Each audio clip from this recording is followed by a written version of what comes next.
everyone, welcome back to my YouTube channel. And today I'm going to be remaking this wreath. Now, this wreath I've made, I believe, 3 or 4 years ago for my best friend, and it unfortunately fell and it came apart after 3 or 4 years. So I told her I would take it, I would try to fix it. I had all the pieces that had, came apart on it. Now, granted, this wreath had been sitting out in the weather, and I would say about half of those years. So it is weathered. That means the hot glue probably wasn't as strong anymore. I'm not exactly sure, but when it fell, it did come undone. So moving forward, I was taking everything apart and kind of looking at everything. And I was just noticing that because it had been sitting outside, it was pretty weathered, and I felt like all the glitter, it just had built up dirt, built up pollen. We live in North Carolina, so we definitely get those pollen season. If you know, you know. It's intense. So instead, I messaged her and I was like, "Look, I don't think I can remake this wreath because I don't have any more florals that had matched anything like I had done." So I reached back out to her and explained everything, and she was like, "Well, that stinks, but sent me another idea of what she wanted." So I'm actually going to be making a brand new wreath, but still using this grapevine because this grapevine wreath was actually still in pretty good shape. So I'm starting off by taking everything off. I am going to end up saving this bow. I asked her if she still wanted it. She said yes, so bow's going right back to her like it is. But as you can see, everything was dirty. That was just kind of a look of how dirty it was. It was pretty gross. But I'm taking everything off, and then I'm going to end up cleaning up the grapevine. And I'm gonna do it by just taking these floral pliers and just snipping away all these little strands of the grapevine that's not necessarily tucked away. And that's gonna end up giving it a more clean look, especially because with this design, it's not going to be like a full wreath or say like the full florals are all the way around. There are going to be the grapevine is going to be exposed. Okay, so now that that's done, I'm going to make sure I have the top where I need it to be. Now, I tried my best to put this wreath in the camera view, so I'm sorry, it's a little off. This grapevine base is actually 24 inches, so it's pretty large. But these are all the florals that I will be using. This design reminds me of kind of a mermaid theme where it's the light purples, light blues, a little bit of that mint color in there. So I have that throughout the florals and with the greenery as well. And I have just a few picks that I put in.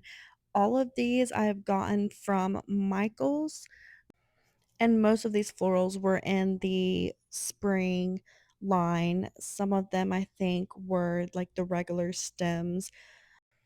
So I'm going to start with the greenery at first, and I'm going to place them how I want to. I am going to kind of have them, instead of going in one direction all the way around, I'm going to place them, half of them going upward and then the other half of them going the other direction, as you'll see. So I always end up placing my greenery first, go in through with the bigger florals, and then I go down to the smaller florals, and then I end up going to, I call like the accent pieces and the picks as well to finish the wreath.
And here is the finished wreath. I think it is so cute and so pretty, and I really like how all the pieces come together and those florals that have like the different hues and you have the pops of the yellows. It just all came together really, really well. So if you like this video, please like and subscribe because I continue to show how I make my wreaths as well as making other home decors and of course my favorite, my Halloween village. See you on the next video.